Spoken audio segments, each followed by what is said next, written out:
What's up, everybody? This is Shannon Clancy, Program Director of the Junior Wizards, and welcome to the Monumental Coaches Academy. So, our guest today is Coach Mike Williams. He's a Director of Player Development for the Capital City Go-Go. He's also spent some time doing player development for the Wizards as well. Coach, thanks for taking some time out and speaking with us today. Oh, Shannon, I'm excited to be here. Thanks for having me, and can't wait to dive into it today. Cool, cool. So, I want to start right at the beginning. So, you're a local guy. You Yeah, played basically around the corner. You played at Gonzaga. So what was that like? yeah. Playing there, playing here, playing in the WCAC, being a local kid, and now working for the hometown professional team. So actually, I didn't even play Gonzaga. I was a student manager there, Okay. and I was there. I graduated in 2013, and our team was loaded. We had Chris Jenkins, who went to Villanova. He hit the game winner in the national championship. We had Nate Britt, who played at North Carolina. Tavon Blackman played at Brown. Charles Glover played at Mount St. Mary's. Brian Crawford at Wake Forest. We had a lot of really high-level elite basketball players in the area. And so being around that level of the game at such an early age was very cool to me, especially because I wasn't at that level and wasn't able to play at that level. But it's pretty cool to be full circle. Now we're just 10 minutes around the corner from the school. So it was an awesome experience, and it's interesting now because there's a number of WCAC connections with the Wizards and around the NBA that kind of bind us together. So it's pretty cool. Totally. And then you did that from there. You went on to University of Maryland. That is that correct? Correct. Yeah, where I was another student manager and a grad assistant. So talk to me about being the manager and then going from the manager into a grad assistant job. How that has helped you in what you do now with the Wizards. I think the mindset of being a manager has kind of propelled me forward to where I am now.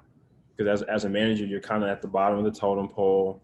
You're doing a lot of the dirty work, a lot of the grunt work, but it's got to get done. And the mentality of I'm going to do whatever it takes to help our team succeed, whether it's wiping up sweat or filling water bottles, um, it's kind of one that I've carried over now to working with the Wizards and in the go. Um, so it's kind of cool to go from being a manager to being a GA. I was wearing a suit behind the bench and on the floor and things like that. But that mentality kind of never wavered. Um, so just trying to bring that every day, that mentality has been very useful and beneficial. And when did you know that this is what you wanted to do? So is this when you was this when you were at Gonzaga working with the team there and you just fell in love with it there, or is it something that took some time to really develop? Sure. I think toward the end of my sophomore year of college is when I knew. So just to back up a little bit, I first met Dave Atkins, who's our director of player development for the Wizards. I first met him when I was a freshman at Maryland. At the time, he was an assistant coach with the women's team, but he would work out some of the men's players early in the morning. And so I would just help out with those workouts, and I would go and see. And I was like, okay, this is kind of cool. Like player development, helping guys get better, being in the gym. It's a pretty cool feeling. And then as time kind of progressed, I started running some workouts and started helping with workouts at Maryland. And I was like, oh, this is what I want to do. And being at a Power Five school with some NBA talent, we got to there's a lot of NBA scouts at our practices, and so I got to kind of meet and interact with some of them, and I knew some people that were working in the NBA already. I was like, okay, this is kind of what I want to do. So that's when I started to get the idea, and then as time progressed, I started working a little bit more towards that in terms of trying to figure out my next steps, and it worked out. And for a lot of our younger coaches who are, thinking of getting into this world, whether it's, obviously there's only a limited number of jobs in the professional ranks, but they're looking to make their name for themselves, make their mark in this game. What's the best piece of advice that you would give to these coaches as they're getting started the same way you got started through Maryland and now working your way into the NBA? I mean, I would say just study everything, regardless of what level, whether it's high school, college, international, NBA. Just be a real student of the game and just always be curious. I think your curiosity can take you a long way, and it It may not be something that you'll ever use down the road, but just knowing it, you may have another idea based off of that. Maybe it's not that original idea, but something will come of it. And I think the other thing too is just understand what your role is within whatever team or organization you're with, and just be great in that role. You know, there's no reason to rush, and I catch myself sometimes trying to rush as well. But I just remember like I have a job now, I can be great in it, and being great in my job now and in my role now will propel me forward later on. So let's talk about your role now. So as director of player development for the Go-Go, what does that entail? I know there's a lot of people kind of have an idea, but let's hear from you. What does your day-to-day look like in a normal time? Not now, obviously, is much different, but what is the director of player development for the Go-Go? What does that entail? So my job really is to make sure that we're developing our players in the G League to potentially be able to play for the Wizards.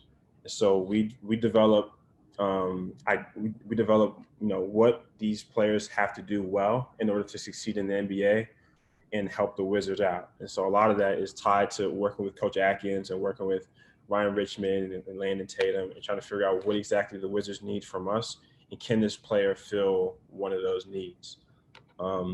So a lot of our workouts are tailored to very simple things, but simple things that role players have to do very well. Because the reality is most players in the G League aren't going to be superstars or stars in the NBA. They're going to be one of the role players, which makes up most of the league anyway.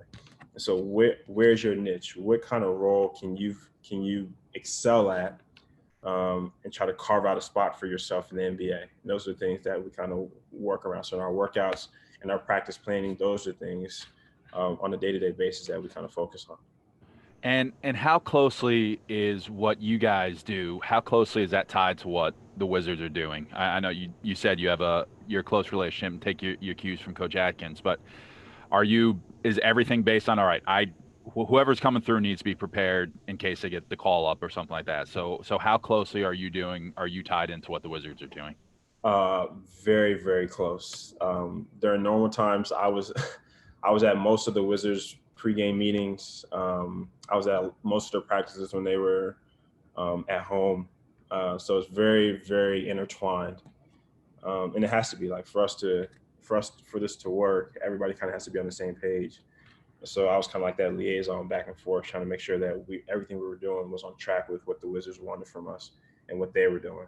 So a lot of the drills, a lot of the ideas are very similar. Obviously, there's a little bit of difference, um, and there's some freedom to kind of add my own twist to certain things, but most of it is very similar to what the Wizards are doing. And so, talking more on the actual player development side, what is a skill that our coaches should be working on with their players that they're overlooking? What's something that is something that really is something that you can develop that most people aren't thinking of? Sure. I mean, I think one of the skills that is a little underdeveloped that could be focused on a little bit more is actually passing. Um, a lot of times players don't see this, but to make the hockey assist is a great play. And working on vision and passing and just being selfless in that regard, I think is quite overlooked. Um, we work a lot on making reads in our workouts. So whether it's 3-on-3 or 2-on-2, or if I'm in the drill and if I'm on offense and I'm with the players, like we work on making reads in real game scenarios. And a lot of that has to do with making a simple pass here or a simple pass there or a simple cut. And those type of little things go a long way in the game when you have to make that one extra pass to the corner for a good to great shot. Or if it's in transition and I need to kick the ball ahead to my teammate who's open to speed up our transition break or our fast break. Those type of little things matter. So passing and game reads, I think could definitely be worked on a lot more instead of like the ISO individual moves that very few players get to do anyway. Yeah, exactly. Yeah, and I've always found often you'll find players when they start getting into drills, they think the passing line is like their time to take a rest. Mm-hmm. But it's so if you have those habits in practice, even on, all right, we're working on our offense, we're doing whatever, but you're in the passing line, work on your game, work on, put a little pump fake in and make a good pass, make a solid pass, because those habits are all transferable. And if you start developing those bad habits, just going through the motion, that will carry over. So Right. And throwing a crisp pass on target on time makes such a difference for a shooter. Like if I throw a pass that's on the left side or at a guy's feet, it's so different than throwing it right in the shooting pocket where he can just catch it and go right into a shot. One, it speeds it up. It takes less time if you throw a better pass. And two, the shooter's just gonna be in rhythm because most of our passes and workouts, like if we're with a coach, are gonna be pretty on the money. So if we can kind of replicate that in our practices and transfer it to games, it makes a world of difference. totally, and especially at the level that you guys are at, if that split second of, now the guy's in his shooting pocket, now all of a sudden he has to reach for that bad pass, his shot's gone, the defender's closed out. So Yeah, that's super important. for sure. So what is it that you want to talk to us about today? What'd you have for us? So today I'm going to be talking about the little things that matter that I think kind of go a long way in winning, really. And so I've created a little edit for you guys to share just things that I've seen in the bubble. Most of them are from some playoff games and some just regular season games or some restart games in the bubble. But these little things on offense and on defense, I think, go a long way to saving possessions, and then they end up turning into wins at the end of games. So this is what I got for you guys.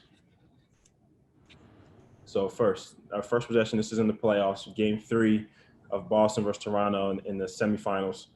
First thing first, there's excellent pressure on the ball. A lot of times when teams are trying to initiate the offense, um, these bigs and the wing players, perimeter players, they just want a clean catch.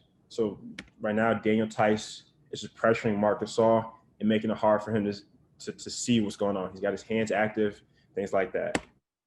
Second, right here at the bottom, right? Not only do they have great ball pressure, sorry, not only do they have great ball pressure, but Grant Williams is also denying Anunoby at the bottom, right? And so there's no easy catches, there's no clean catches. Everybody's in sync. Everybody's making it tough on the Raptors to try to get into their offense, into their flow.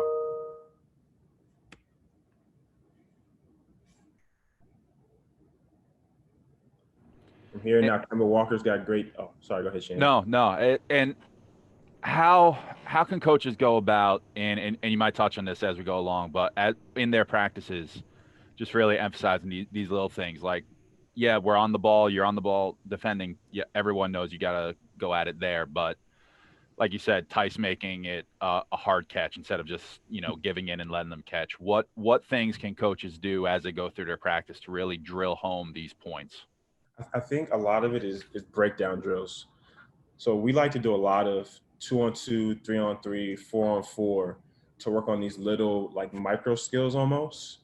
And so like as assistant coaches, our job is to kind of oversee these little details while our head coach, whether it's Coach Richmond with the Go-Go or Coach Brooks with the Wizards, while they're kind of looking at the overarching picture, we can kind of hone in as assistants on these little things and correct them as we go. And doing the breakdown drills is an excellent way of doing that. And so here now, Kemba squares up the ball. He's physical. You got great strengths. Marcus Smart's helping a little bit. And then we have a great box out here by Tice underneath the basket, which allows his guard, Kemba Walker, to get the rebound. So really good overall possession here. Again, this is in game 2 of the semifinals. First things first, transition defense. All right. And a lot of this has to do with effort. And so Van Vliet's in the middle of the floor, and they have 3 guys. Boston has 3 guys that are kind of watching him and making sure that he doesn't get an easy basket in transition to the rim. So just by Daniel Tice getting back, because there's so much space between Gasol and Tice, he can kind of help on the ball and getting back. Plus you have Marcus Smart in there showing a little bit of presence. So here now the Celtics they're just rolling around. Okay, you got great job of Grant Williams moving his feet on the catch. He chests up, uses his chest to play defense instead of his hands. This is a transferable skill at any level. Now they're in the post. You got Tice helping, and as Tice is helping, now you have Marcus Smart guarding 2 guys at the top of the key. Marcus Smart stunts a little bit on the pass out just to give Tice some time to get back. Kemba Walker, he closes out with stick hand. Notice how his left hand is up early. Just this little bit of deterrence from shooting is very important. If Kemba just closes out with his hands down next to his waist, Fred VanVleet's probably going to shoot the ball. So for coaches, like when you guys are closing out, getting that stick hand early is so important just to deter the shot. Now VanVleet has to kind of wait. He's indecisive, doesn't exactly know where he wants to go, and Boston forces a tough shot, and they end up getting the rebound. So those are kind of two overall team possessions. Moving forward, it's going to be some more individual things that players do that you'll see in the clips. Cool. And just to reiterate what you said before, like all these things don't happen by accident. So every little thing from Kemba getting his hand up to Marcus Smart moving over, I mean, that's practiced on a daily basis. So how often are you emphasizing these little things, every little detail of your defensive rotation there and your Right. assignments? How when you're going through your practice plan, like how much of an emphasis? I know NBA G League is different than what our high school practices will be like, but how much are you emphasizing this stuff in practice every day? We work on these things literally every day, and there's different ways to do it. Like sometimes to work on our closeouts, we'll incorporate into our warm up, in our stretch, right? So instead of just doing mindless closeouts, because guys get bored and tired of it. Instead of just doing mindless closeouts, maybe we'll do a closeout to the corner, and you got to run and forth in transition, and you get a layup, and you get to attack the rim. Trying to combine different things like that to make it a little more interesting um, goes a long way. And so we do these things every day. And then obviously with the rotations, we do shell drill and things like that to kind of hone in on those things as well. So here again, this is a little thing that we work on the drill. Maybe in practice today, we're working on back cuts, right? And so in this clip right here, you see Kemba Walker. He gets his inside hand up, deflection. This is just a great example of little things that go a long way when you're trying to save a possession. Right now in the game, Boston's up 21, and they're up big. But in the NBA and in games and at every level, things change quickly. Teams get on runs, and so every possession matters. And so just having this little hand up and getting this deflection saves a layup, and it is very important. In this next clip, everybody has to do help the helper. And so right now, Pascal Siakam is guarding the ball, and he's going to get beat. And so normally in a normal rotation, usually Anunoby would help early, but players are going to figure it out. And so Serge Ibaka comes to help.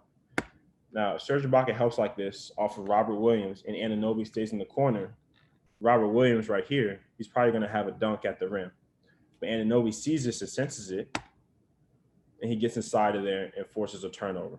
So these little things, these are the things we work on in practice and rotations. These little things go a long way.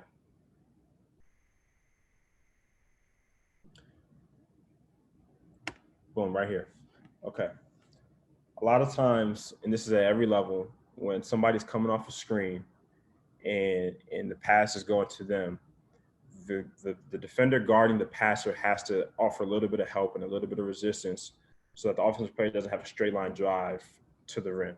So this is what Semi Ojeleye does here on this clip inside the circle. If Ojeleye just stays where he is on the three-point line and stays hugged up to Anunoby up here, Norman Powell is going to have a straight line, attacking the rim at Tice. And it's a matchup that he's probably going to win because he's faster and he's more athletic. By just sinking like this, now it creates a little bit of indecision in Norman Powell's mind.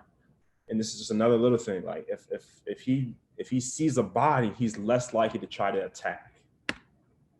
Now Ojeleye comes back to his man and he recovers. He takes a great angle to get back to Anunoby. And now he's squared it up. Now he just stays in front, uses his chest, and he forces a turnover. Yeah, I love that, and so often you'll see and you see that when coaches do their drills guarding screens, they just have two guys on the court just working on the actual screen itself and what they're doing, but it's not as effective as it could be. Like you need everybody to be on the floor and defending that. Just those two players on that screen is not going to do it. Like right there, Tice is on that switch. He's waiting for was that Brown coming over? He's waiting Yep. for him to come over. Like you need some time, that little extra second to that your teammate needs to get over that screen and come back and recover. So that weak side defender needs to just stunt just for that second, and he can come back. So I think that's really important for our coaches to see. Right. Like our best defensive possessions, whether it's in the Wizards or with the Go-Go, always happen when all five guys are on the same page and they're helping each other and they're communicating. And this is a perfect example of that. Everybody's kind of doing their job and everybody's ready to help and cover for one another. Now here, first things first, Marcus Smart here at the top. He's denying Siakam the ball. He's again, we talked about in that first clip, make things difficult for the offense. So he denies. Okay, now he's a little late and he can't deny it again, but now he's in front and he's in good guarded position. He's in his stance. His hands are out by his side. He's showing presence. He's deterring Siakam from really trying to attack him. Okay, now Siakam goes right. Again, we talk about using our chest to defend the ball without fouling. Smart does a great job of letting Siakam just drive into his chest and maintains balance. Again, Mark Smart defending without fouling. And then we get an excellent box out here, not using his arms, not hugging around, using his big muscles on his backside to push Siakam out so one of his teammates can get the rebound. Box out are so important at every level, whether it's on the perimeter like this in live action, whether it's free throw box outs, boxing out physically and doing your job. You may not get the rebound, but you're creating space for somebody else to get the rebound on your team. And it's such an important selfless play that leads to winning later on, especially in tight games. You know, Boston's up 5 points with 3 minutes left. This game is really anybody's. Nobody's really, they got the lead, but it's not set in stone that they're going to win this game. So this play is huge. So I know he's not one of our guys, but I just want to talk about Marcus Smart real quick. So here's a guy who, like, he was one of the highest recruited guys out of high school, was a scorer in college, and now has just turned into like the ultimate role player. And how can our coach, because that's something that's really difficult, especially for younger players. Forget about guys at the top of their game, but for young players to who always want to shoot, or maybe their parents always want them to shoot and score.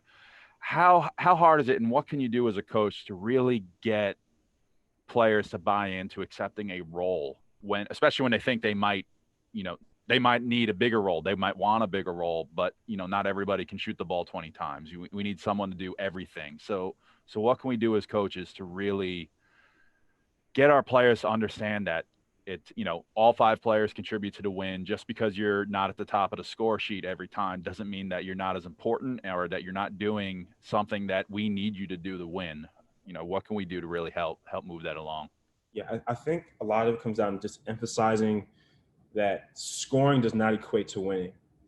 Like there's been a number of instances, even this year, right? Brad had a couple of 50-point games and we lost the games. Like we played Milwaukee, we lost in overtime at home, and Brad had like 50 or 55 or whatever it is. Scoring doesn't always equate to winning, but doing little things like box outs and closeouts, usually they do. And obviously, every young kid thinks they're going to make the NBA, right? And so I would say, okay, if you think you're going to make the NBA, think about the number of star players that get to do whatever they want on the court. There's really 30, maybe 40 guys who just have free reign to do whatever they want on the court. The rest of the 420 players in the NBA are role players.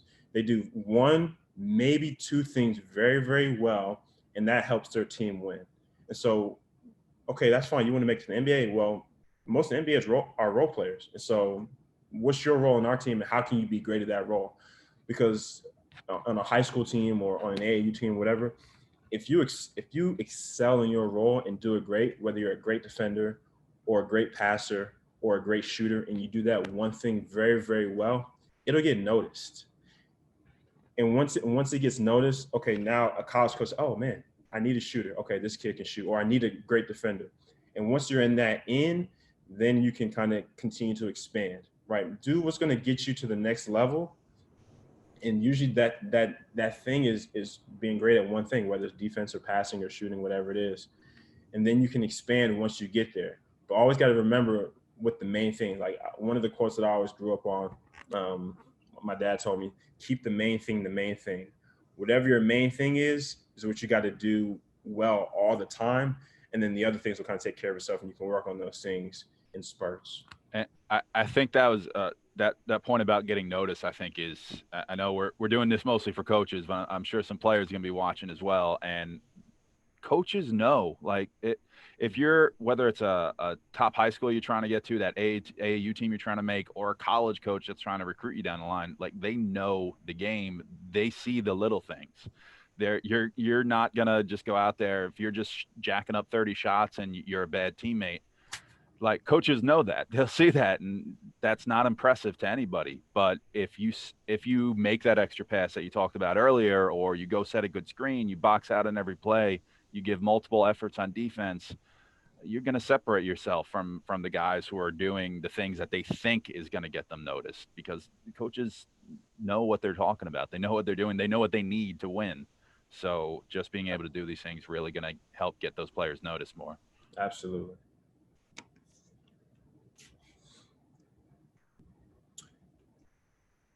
In this next clip, all right, a lot of times when an offensive player makes a move like this and the defense gets kind of shook or your ankles get broken a little bit, a lot of times players just give up, right? And this play is so important because Ananobi, like, he's kind of out of the play, but he doesn't give up. And this goes so far, he still fights. He still try to make Mark Smart know that he's in the play. He doesn't just give up and stay on the S in the playoff sign. He continues to fight. He continues to try to get back in front without fouling, and ends up blocking the shot on Marcus Smart. It's such an important play to never give up, even if you're out of the play. Making an extra effort to get back in the play. These type of little things, which everybody can control, go a long way.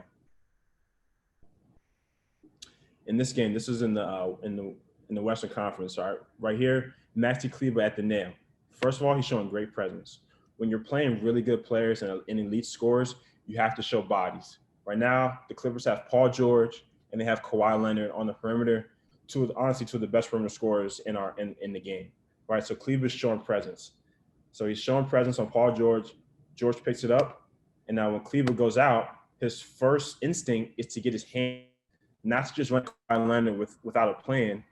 He actually goes with his hand up to deter the three. Kawhi Leonard kind of hesitates a little bit, and then he shoots it anyway.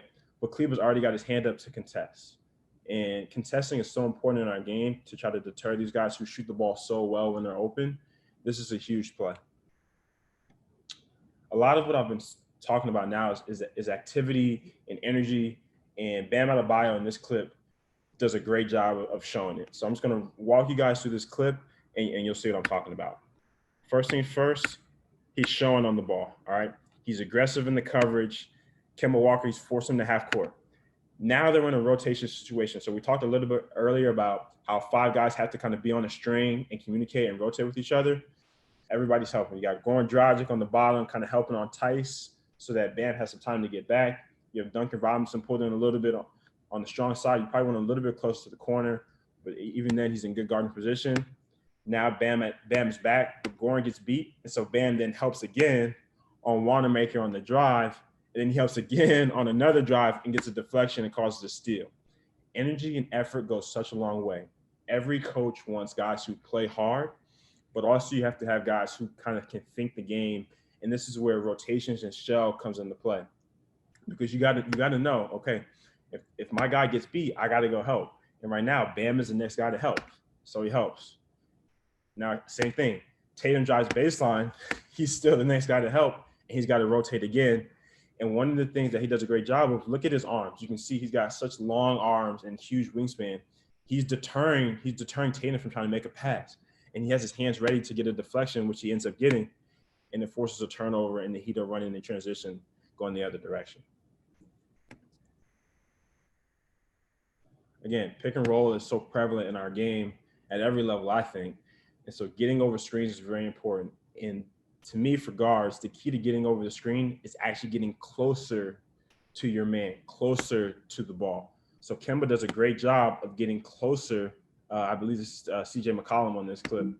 He does a great job of getting closer to McCollum in order to fight over these screens.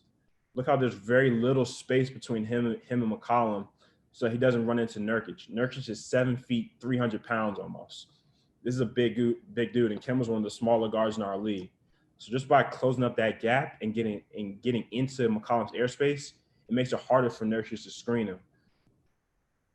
And Kemba's you able to get back in front.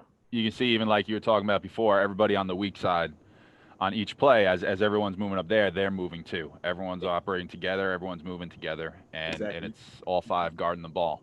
You can see Tatum's ready to rotate. If Nurkic is going to roll in this play, it's his tag, so he has his hand up on the bottom, saying, "I got the tag. I got the tag."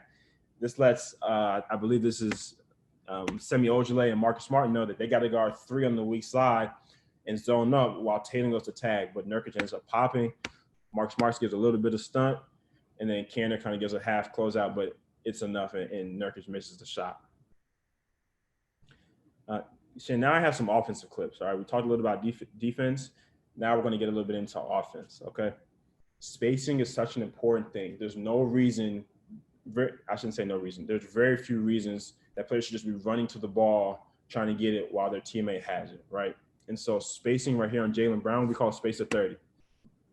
Now where Jaylen Brown is, I don't suggest, unless you're just the elite of the elite shooters, I don't suggest you shoot from there, but it's actually a great place to start to run into your shot and have some momentum and some rhythm into your catch and shoots. Because you'll see on this pass, he's basically on the line on the shot. Two things this does, we call it spacing the 30, so spacing the 30 feet from the rim. First, it creates a longer closeout for Pascal Siakam. So if he's going to help, which he does, that's a longer distance to cover than if Jaylen Brown were just on the three-point line, hugging the line. And second, like I said earlier, you get better rhythm and momentum into your shot when you're a little bit further back, and you still get on that line. Again, players get into their shot differently. Some people like to take a 1-2 step into it. Some players like to kind of just like Melo. He just likes to bring that right foot into the shot. So right here, again, the Celtics against the Blazers, they got kind of heavy nail presence. Jaylen Brown's really pulled over. Instead of just kind of taking on 1-on-2 and Lillard trying to go do his own thing, he just makes a simple play. One of our assistant coaches with the Wizards, Robert Pack, he always says that the game is going to tell you what to do. If the game says pass, you pass. If the game says shoot, you shoot. And right now the game is saying pass. Brown is helping. Tyson's in good position. The only play here to make is a simple advanced pass. We call this an advanced pass to Carmelo Anthony. Again, notice how he's a little bit off the line. Bring that right foot up, catch and shoot right in his face. This next clip is Fred VanVleet. Just before I get into this clip, for any coach or young player, Fred VanVleet is one of the best players to study. One, he's won at every single level he's played at, high school, college, NBA. He's a smart, cerebral player. He plays well on both ends of the floor, and he's a great teammate. Highly recommend watching him. I want everybody to notice his movement on this play. A lot of times when we give up the ball, or a lot of times when players give up the ball, they think they're not going to get it back. But giving up the ball and continually moving actually can free you up. Steph Curry kind of made this really popular and really noticeable a few years ago. Just constant movement, getting into the paint, drawing attention. Right now, he has literally all five guys paying attention to him. If he wanted, he could probably throw a lob to Ibaka. He ends up making the pass to Kyle Lowry out into the paint. Finding ways to get into the paint and draw attention is one of the greatest ways for offenses to create advantages against defenses. And this is what Fred VanVleet does, right? He makes a pass. Okay, now Kemba Walker's kind of out of the play. He kind of relaxes, right? He makes the pass, and Kemba's like, oh, okay, I can kind of take a break. But VanVleet just keeps moving, and he ends up getting an open shot from the perimeter. I think Steph is obviously a guy who's made this popular, as you said, but it's almost natural instinct to just take a moment to rest after your guy gives up the ball, even though we know you shouldn't. We Right. kind of understand why the players do sometimes, and just the fact that he's able to take advantage of that. He's heady enough to know that, all right, he's going to stop for a second after I pass the ball. I'm not. I'm just going to get open. I'm going to get my shot.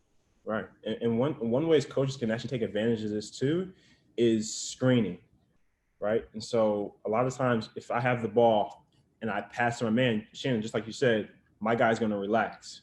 And so maybe instead of just standing there, go screen the ball after you pass it. We call it almost like a chase action.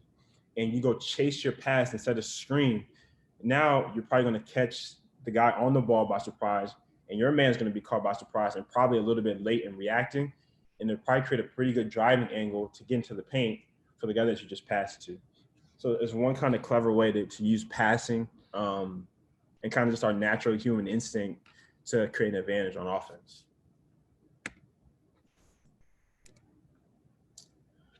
Again, we just talked about screening. Also, for guards, it's very important to hit a body, right? Guards, bigs, but especially guards, setting a great screen. A lot of teams run flex action like this. A lot of teams, when you set this screen and you hit a body, it creates confusion, right?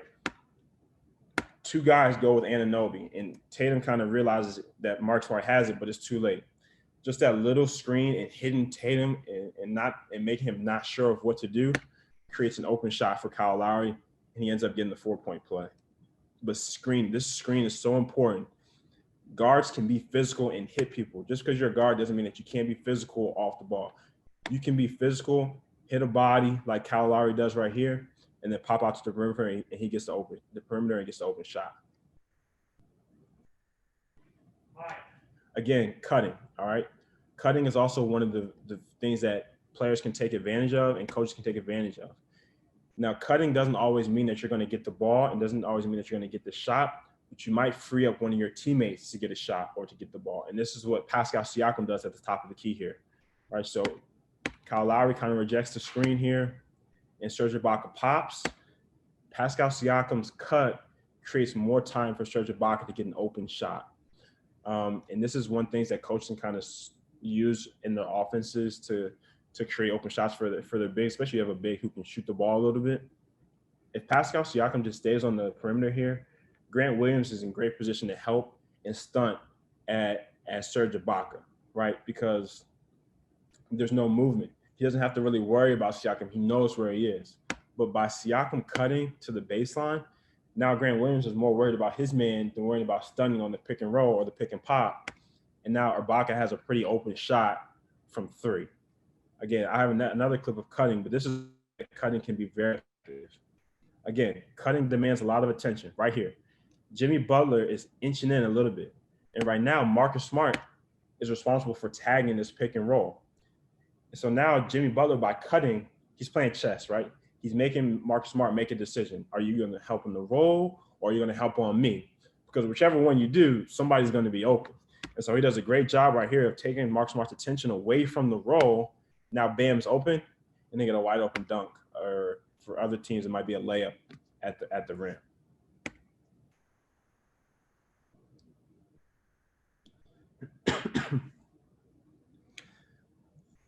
In this clip, all right. Again, Nurkic first as a big, he sets a good screen. Tatum has to fight over the top.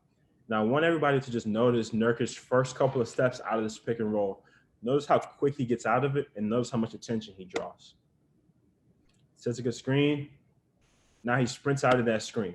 Just those first couple of steps signal to Ojale that he has to come over and help. So CJ McCollum gets in the paint. He sprays out to Carmelo Anthony on the perimeter. Now, a lot of times, players work on and coaches, they work on these hook passes in the pick and roll that very few guys can make, right? It's just not a realistic pass. Very few guys, the John Walls of the world, the Luka Doncic's, the LeBron James, they can make those hook passes. But for most guys, it's more beneficial to go a little bit further and try to make that baseline push pass that's more in front of you instead of over the top of your head, like CJ McCollum does here. He gets downhill, gets a little bit further down. Now he has a better angle to a pass that he can actually make instead of trying to do one of these wonder passes that very few guys can kind of convert. But watch Nurkic, he rolls hard, pulls in the defense. We talked about drawing attention a bunch, and he sprays it out. I think that's a great thing, not just for players who might be watching, but for our coaches to emphasize in their practices of your movement might not sometimes it's going to get you the shot, but sometimes it's about getting someone else a shot. And Nurkic running hard to the rim there is what pulls that defense in and is that Melo in the corner? Yep. Gets him that shot. So he's just as important to that basket as anything else, probably the most important part to that, because he cut hard. If he would have cut a little lazy or just kind of jogged down to the rim instead of diving hard, that defender doesn't suck in and we don't get that shot in the corner. So Yeah, for sure. everything shows and everything is important. And just because you didn't get the ball doesn't mean that you didn't get us the basket. So Yeah, yeah, totally right.